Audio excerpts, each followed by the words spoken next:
Hi class 6, welcome to DPSJ. Today is 17th April. I am going to teach you history today. I've already started my chapter, that is Mesopotamian civilization. Today I am going to teach you this topic, that is main characteristics of the Mesopotamian civilization. Okay, so under the characteristics of the Mesopotamian civilization, what are the points? You can find it in your book, and I think all of you have the book with you. Yeah. Okay, so please open page number 10 and see what are the characteristics given. Town planning, society, occupation, architecture, trade and religion. So these are all the characteristics what we are going to learn from this book. Now today I am going to teach you town planning and architecture. Okay, so please look at your book. Town planning. The discovery of the Sumerian city of Ur tells us how the people of early Mesopotamia lived. The cities were not as well planned as the Harappan cities. So Sumerian cities was not as well planned as the Harappan cities. Then about which you will learn later, but followed a uniform pattern. Excavation shows that the city was divided into three main parts. Okay, the city was divided into three main parts: the sacred area, the world city on a mount, and the outer town. Okay, so there was three parts of this city. One is sacred area, then is the world city over a mount. Okay, it on a mount means on a high position. This world city was there, and the outer town. The sacred area had the temple tower or ziggurat. So in the sacred area, what is placed? Temple tower. Okay, the place of worship, the temple tower is placed, or it is also called ziggurat, dedicated to the patron god of the city. Okay, there were smaller temples dedicated to other gods. So apart from this ziggurat, which is dedicated to the patron god of the city, there are also some other temples or smaller temples which are dedicated to other gods. This area also had the storehouse and the offices. So in this sacred area, there is storehouse and the offices. People lived in the world city. People, they are building their houses and living inside the world city, means the city is surrounded by wall. People lived in the world city and in the outer town. Houses were built along the streets. Okay, there are streets, and along the streets, both the sides of the streets, people used to build their house.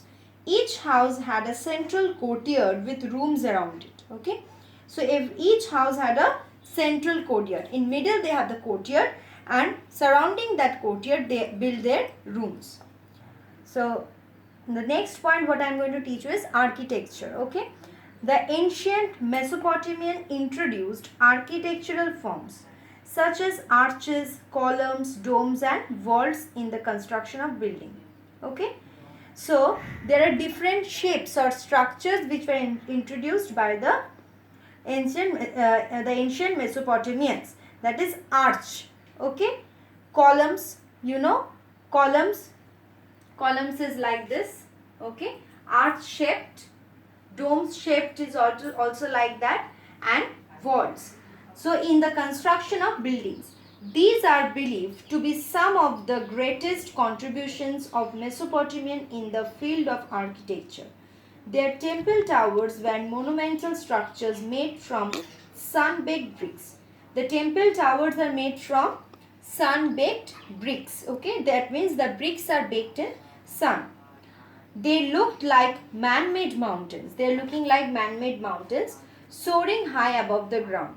They were many stories high and were decorated with tiles, precious stones and marble. So this temple tower, this architectural buildings, they look like man-made mountains soaring high above the ground, and they were many stories high. They have many stories and were decorated with tiles. They were also having tiles, precious stones and marbles. These temples were also used as observatories, schools, granaries and trade centers. So in this, some of these buildings or temples were used as observatories, schools, granaries and trade centers. The Mesopotamian architects also built big cities, canals and dams. So the architects who were working there in the Mesopotamia, they built big cities, canals and dams. The Hanging Garden of Babylon, one of the 7 wonders of the ancient world, are a brilliant specimen of Mesopotamian architecture. So this is one of the example of the Mesopotamian architecture, means it was built during that time, this Hanging Garden of Babylon. Okay, so today we are going to finish up to this, and in this next class I am going to continue with the society. Okay, so what we have learned today, we have learned that how the city was built in the Mesopotamian time. The discovery of the Sumerian city of Ur tells us how the people of early Mesopotamian lived. So Sumerian city, discovery of Sumerian city gives us a view or clear picture about the Mesopotamians, how they lived and what is their pattern of or the structure of their city construction. I have told you that it is divided into 3 parts, that is sacred area, world city and outer town, and how the people are making the houses inside the world city, how the temple is made and how the houses are construction along the street. Okay, and in the architecture also I have told that what are the different types of shapes or forms used in the construction of the buildings, the tiles, the precious stones, these are used. So please learn, read this history chapter thoroughly and go through the points which I have told you. Okay, and learn and keep it ready. Thank you.